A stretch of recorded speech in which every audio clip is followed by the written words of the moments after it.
Hello दोस्तों। नैना अपने जीवन के एक संघर्षपूर्ण दौर से गुजर रही है, जहां उसके सामने अपनी बेटी से बिछड़ने और उसे वापस पाने का दर्दनाक संघर्ष है। कहानी की शुरुआत होती है जब नैना को पता चलता है कि उसकी बेटी उसे नहीं मिल पाई थी, क्योंकि उसे किसी और महिला ने चुरा लिया था। इस खबर से नैना पूरी तरह टूट जाती है।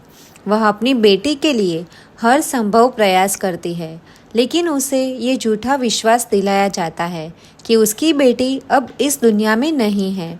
ये जानकारी नैना को बहुत गहरा दुख पहुंचाती है और वह इसे मानने से इनकार कर देती है। नैना का दिल और आत्मा कहता है कि उसकी बेटी अभी भी जिंदा है। दूसरी ओर नैना की बहन सिंधु और परिवार के अन्य सदस्य भी इस घटना से बहुत प्रभावित होते हैं। वे नैना को सांत्वना देने की कोशिश करते हैं, लेकिन उसका दुख बहुत ही गहरा होता है। इसी दौरान नैना की बहन सिंधु को भी कई सच्चाइयों का सामना करना पड़ता है और उसे इस बात का डर होता है कि यदि उसने सच राजीव को बता दिया तो परिवार में और भी अधिक तनाव बढ़ जाएगा। नैना की मनोस्थिति इतनी गहरी हो जाती है कि वह भोलेनाथ से प्रार्थना करती है कि उसे उसकी बेटी के बारे में सच्चाई बताए। उसकी प्रार्थना में विश्वास और शक्ति है और वह अपने भोले बाबा के पास जाने का संकल्प लेती है, ये विश्वास करते हुए कि उस सच्चाई उसे वही मिलेगी। इसी बीच कहानी में कई रहस्य और घटनाएं सामने आती है।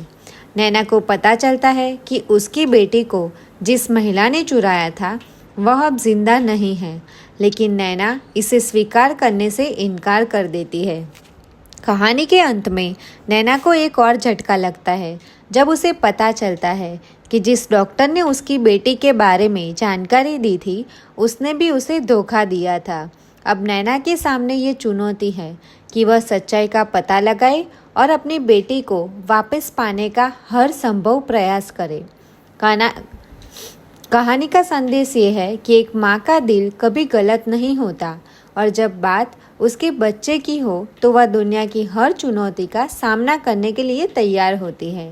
नैना की कहानी उसकी माँ की है, जो अपने बच्चे के लिए किसी भी हद तक जा सकती है।